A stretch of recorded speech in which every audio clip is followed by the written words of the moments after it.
And we'll get started. Welcome everyone to Basecamp. Very excited to see everyone today. Very excited about the presentation we've got ahead of us today. Just a couple of housekeeping items. Remember, we'll do 30 minutes tight. We'll do a 10-minute presentation, 10 minutes where we dig in a little bit more with the presenters, and then 10 minutes at the end for Q&A. So if you've got questions as you go along, you want to put them in the chat or save them for the last 10 minutes, that would be great. We are recording, so we'll be able to send this out, put it up on our blog, and send it out to folks who may have missed it. And as always, if you like what you hear today and you're interested, one, sign up for other Basecamps, but two, let us know and we'd be happy to connect you directly with our guests today. So with that, super excited to welcome Brenda Berg from Best in Seeds, an affiliate of America Succeeds in North Carolina. They're doing great work there. And we have Pram from Gooru to tell us about Gooru today. So we are super excited about this presentation. Brenda, I'll kick it over to you. Great. Hey, everybody. Brenda Berg with Best NC.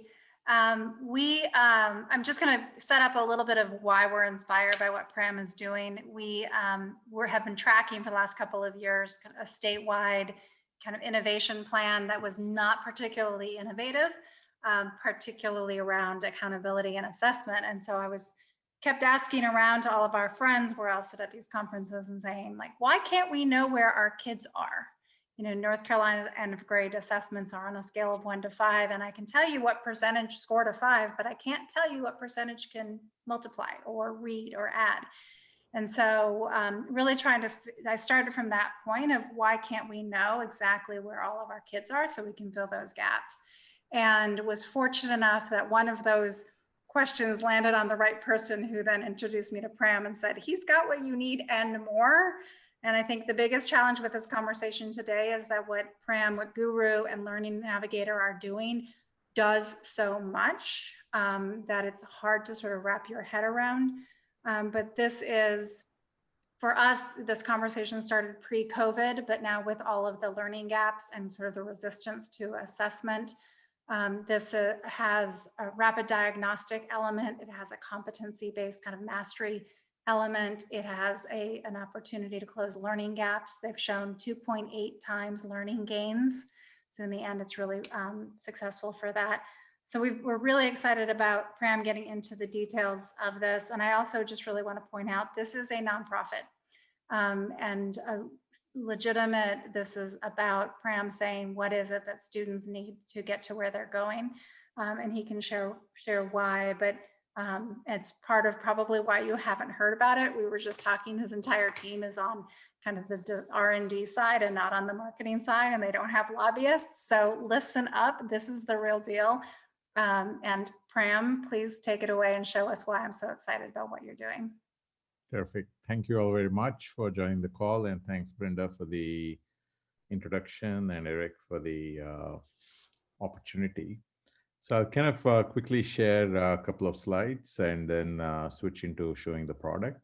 So think of this as, you know, what all of us have been looking for is to provide total choice to all of our learners, right? Everybody, what they learn, where they learn, how they learn, why they learn, they should have that flexibility. And we should support all learners, regardless of their learning abilities, their technology access, languages of instruction, the curriculum choice or the standards choice, and so forth. So we kind of envision this as, hey, we need a Google Maps for learning. So my job prior to working at founding Gooru was one of the large projects I led was on Google Maps. So I have that bias to coming into this. So I think of it as, regardless of where you are, you need to be able to get to your destination in an assured way, right? So you always get to your destination. You get once we locate where you are, we give you a pathway to your destination.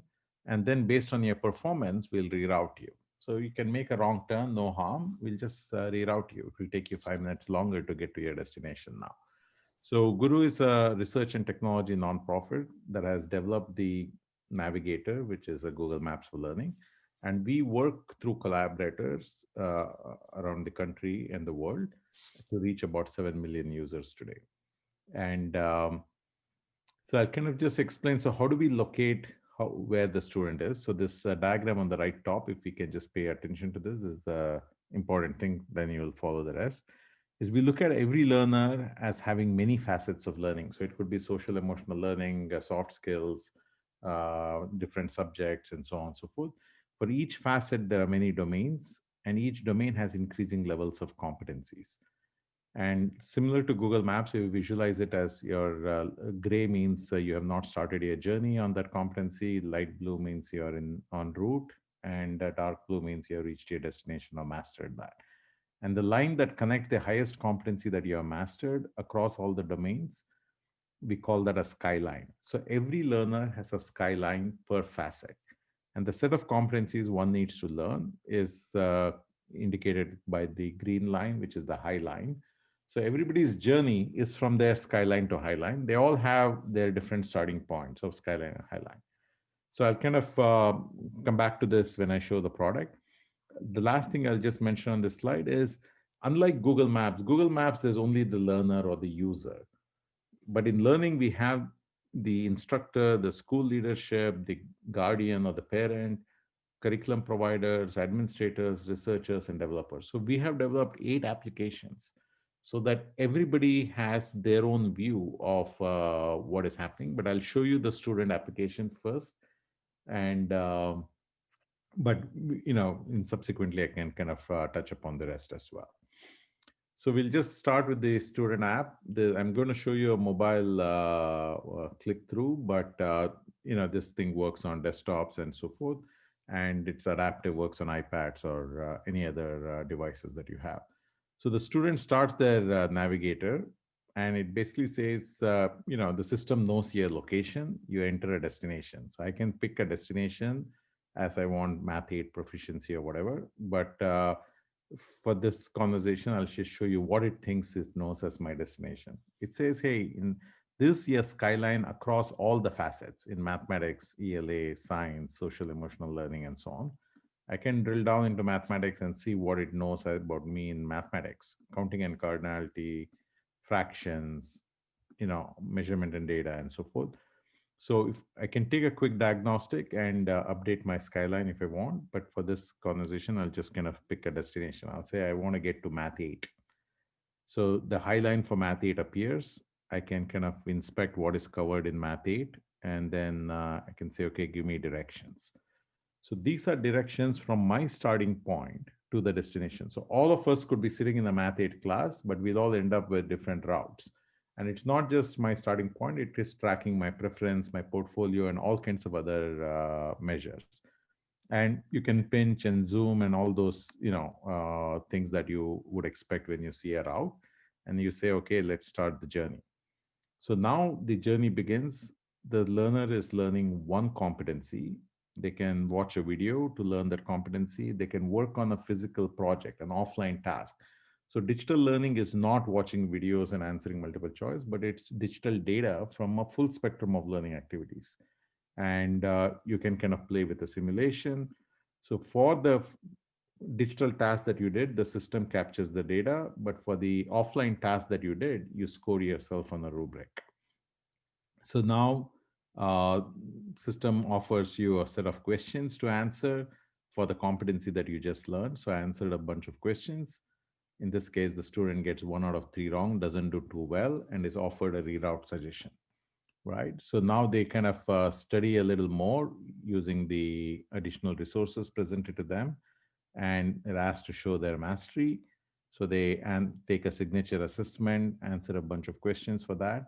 And in this case, the student does very well, gets everything right, and the skyline for the student bumps up, right? So when you started the journey, you were 20 miles from the airport, and now you're 19 miles from the airport. So the student knows that they're headed in the right direction and so forth. Now, at any time during the journey, they can click on the progress bar to see where am I in the journey. The straight blue line was the original route, and the orange ones are the reroutes that the student had to take. I can, of course, look at the journey view and do the pinch and zoom and all that, or I can look at my proficiency view about where I am in the journey at this time. So basically, this kind of the experience from a student's perspective. What we, when I led the team on Google Maps, what I said is, it's not about driving directions. It's about eliminating the anxiety of travel, and we do that with simplicity of use and assured success. Right? Everybody does not have to know what every road is called and which is one way, which way, and what are the speed limits. All you need to know is to go straight for 2 miles and make a right turn.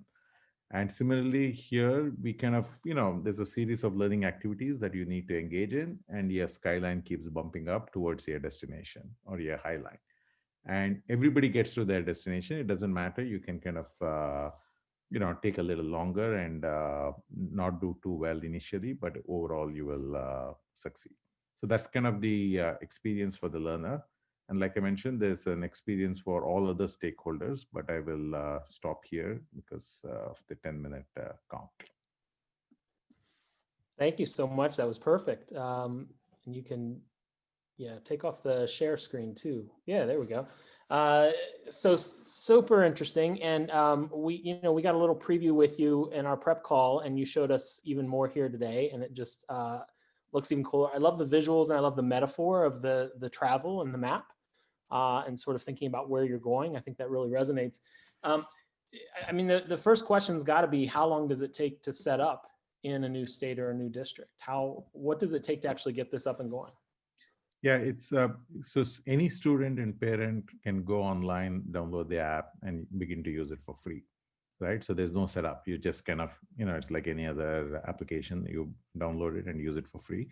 But when a school or a district wants to roster their students and so on, this takes maybe a day or two for them to share their roster file. We use all one roster 1.1 standards and so forth, single sign-on and so on. We use all the industry interoperability standards. So a day or two, we can get anybody, the entire school and district, with teachers and their classes set up and so forth. Yeah, can you talk a little bit more about what that actually takes for educators, let's say educators and parents, to be trained or educated on how to use this tool and how to support students? Yeah, so once we roster and work with a district, then we kind of provide teacher training and so forth. We have a lot of material, videos, and everything else on our website and so on. But we also offer live webinars so that students and teachers and administrators in a school district can kind of participate and engage with us on that. And who provides the content? So all of the content is open source, open content. It's all on the web. And all Gooru has done, like Google search, we have kind of curated all the open content, aligned it to competencies, and put that together. Now, because we have the data about which content is effective, which content is engaging, and all of that stuff. So essentially, think about it. Google Maps is really a data backbone. Google does not build Starbucks or gas stations or roads or highways, right? So similarly, Guru's Navigator is really a data backbone. So we have a lot of data about how people are engaging and using content and learning from it. So based on that, we kind of curate the content.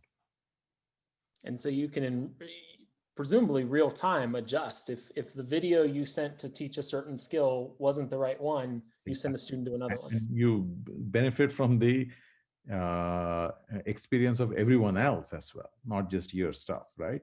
So and there's so many different things. For example, learning science, like let's say you like watching videos, learning science says that you need to build different modalities of learning, right? So you should look at solved examples. You should kind of work on projects. So it's not like you like watching videos, so we'll show you more videos only, because here you're here to learn. So we work with researchers and scientists who kind of, and we have encoded a lot of the principles of learning based on that. And we right now are working with 14 researchers and scientists in major universities. And these are all funded projects, means funded by NSF or Department of Education and so on, to incorporate their science into the tool itself. And Pram, you've mentioned that it's open source, and that different places can sort of tailor it and customize it in different ways or create add-ons. I'm curious what the most interesting sort of thing you've seen that folks have built onto your platform. Is there any use for it that you guys are going with now, but you didn't expect or didn't foresee when you first built this out? Yeah, the importance of offline tasks has been huge, and importance of team-based learning has been huge, right? We initially kind of focused around digital activities, and what learning science told us was, say, you don't watch videos and read books. You have to do something. You learn when you do things, not just when you watch and read, right? So as a result, how do you do rubric grading and all of that stuff? So all of that came about because people wanted the offline tasks there. That was one. Then one of the big users of Navigator happens to be the US Department of Defense, and they always work in teams, right? They say, hey, we never work as solo people. So all projects for them are team-based projects. So so that whole capability to assign a task to a team where different people in the team do different aspects of it kind of also has been is invaluable in a school setting where students work together in a science lab, or students work together on some other project, and somebody has to present the project, somebody has to do certain different other tasks.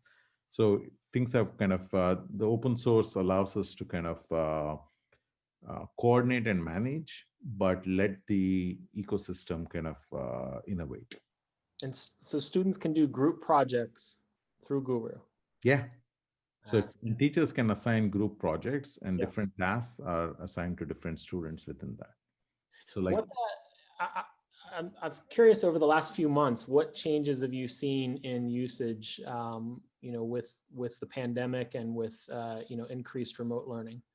yeah, last few months have been very interesting. So we have 7 million users, like I mentioned. In the last few months, we have signed up 22 million more, right?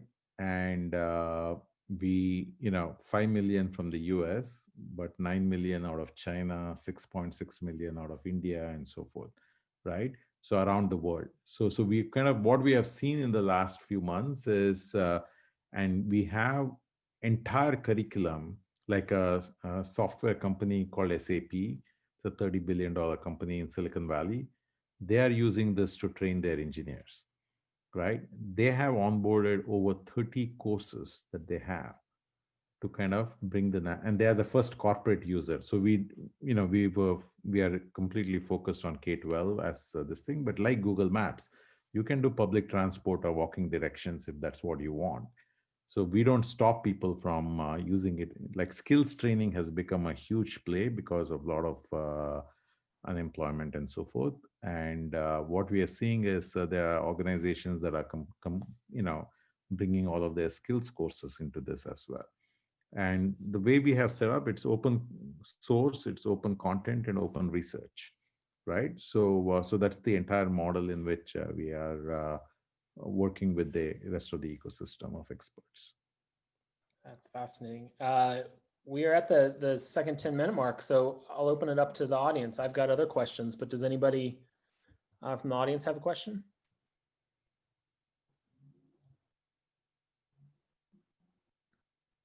Not yet, too shy. Pram, anywhere that any situation in which learning has to happen, this platform could be utilized for that. Corporate training, adult learning. Yeah, we even have implementations of this where mothers as teachers are doing preschool, right? It's like Google Maps, you still bring your atlas, Yeah. right? Google did not invent atlas. All they invented was, or they came up with, was the Google Maps tool, right? And then they worked with everybody. You can have train schedule on your atlas. I can have walking directions on Stanford campus.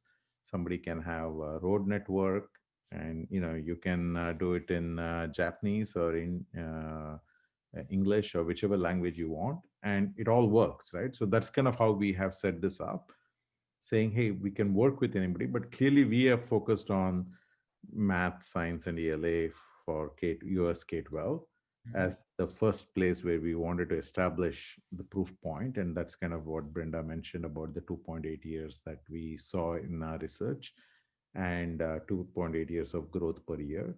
And and again, I'll just kind of have a word of clarity in this, is the 2.8 years is because the teacher had real-time data about where her students were, right?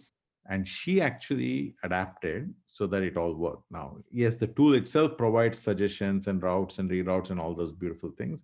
But ultimately, like in Google Maps, you have to drive yourself to the airport, right? It's, you can't credit the tool for getting you to the airport. You take you have agency, you take ownership, you put in the effort and you get to the airport. But the tool kind of assists you along the way.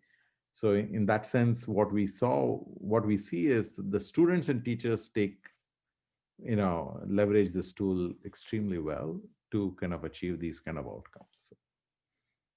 I can add, Eric, all this data rolls up, right? So now you can see it at the school level, the district level, the state level, regional level, whatever. So from an advocacy perspective or a policymaker's perspective, you can really target, just like you can target actual curriculum to needs, you can also target policies to needs. It's sort of like, we all accept the cookies, right? When we go on to the websites, because we know somebody's going to use that information for something, but each of these kids is basically feeding us information on how we can make the education system better. So instead of this top down end of grade, high stakes assessments, we can actually use this to drive policy before we have to wait until May to have an end of grade assessment. We can actually be much more nimble in looking at our dashboard and seeing where every single student is sitting and how groups of students are sitting in real time, instead of having just sort of an arbitrary, you're a 4, you're a 5 for last year and moving on. So it's also that 2.8 lifetimes learning gains, I think, will be for me too, when I can get access to the data. Yeah, and I'll just kind of clarify one thing. So in the navigator, all the data is owned by the learners or their institution. Guru owns no data, right? So the learner has to consent and give us permission for us to personalize the learning for them, right? So we don't automatically assume, hey, they're so we have set it up so that the institution, oftentimes, at least in US K-12 schools, what we see is the institution has the consent from the learner to own the data. So the institution admin has to give us permission for us to do the personalization. So we play to a very, very high bar by saying the learner and their institution own their data, and Guru owns no data for anybody, right? And Eric, one thing, I can just show some screenshots of some screens of the teacher and the mission control. Sure. Yeah, the other dashboards. Yeah, if and people can jump in with more questions as they have them. So basically, I'm showing you this teacher view, which is kind of what is the Google Maps for teachers, right? It's like an air traffic controller, so you can kind of see in real time. Jose Smith is doing very well, and Kelly Garcia is catching up, while Anika Roberts is struggling a bit, right? You can turn on the grade grid and see how the students are doing roughly. And this is all real time. So as they're studying, these circles keep moving, right? You can kind of look at individual students. You can look at one cohort, but I can see everybody's skyline in real time. So I can see Varun Johnson down here is struggling, but Simon Abebe is doing very well. And I can kind of click on it and look through the details. I can say in domain 7 on ratios and proportional relationships, let me expand that and see the different topics. And for a given topic, let me click on a competency and see their portfolio and so forth. We even show you the learning map. As an teacher, you can see that there are 359 questions, 103 resources. So this is like in Google Maps saying, show me all coffee shops near me. So here it says, here are all the resources associated with this competency, right? Similarly, we can kind of, and of course, a lot more features I won't show, but every learner has their own journey. So you can click on any learner and see their journey, or I can see the summary view and I can see, students are struggling on this lesson. Let me look at this assessment, how have they answered the specific questions. Let me select a cohort and reroute them, suggest to them a reroute, right? So here the teacher is rerouting the student, not the system, right? And the last thing I'll just mention is if you're a school administrator, school leadership that is signed in based on your role, now I'm signed in as a super user, so I can see navigated learning worldwide.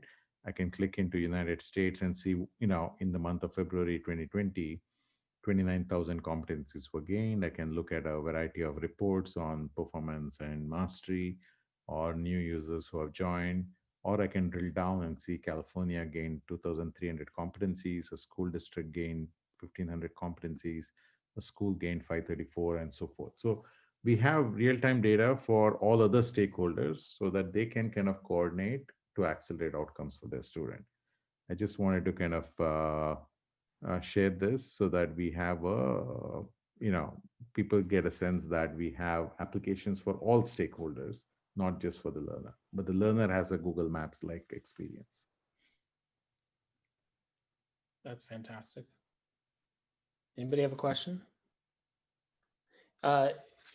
Prime, you had mentioned you even have a dashboard for a funder, right? So if a funder wanted to support a certain district or region, they could then see how the progress is being made. Absolutely. So anybody can aggregate. So if I'm a funder and I'm funding some programs, then I can aggregate the data from these programs. And so as a funder, I can see how my programs are operating and how effective it is. Last question I want to ask you. You mentioned just before we got on today that you were seeing urgency in these other places. You named some of those countries. You're not seeing it here. Do you want to expound on that? What are you sort of getting at there when you think about that? What concerns you about the lack of urgency here in the U.S.?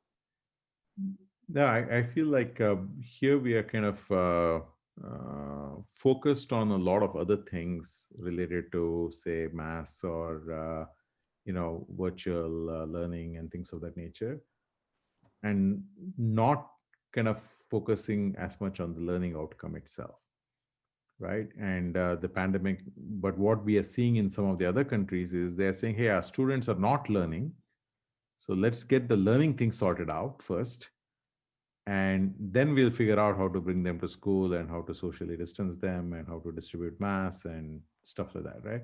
So the sequence in which they are approaching and this purely, again, I'm sharing it based on my data, right?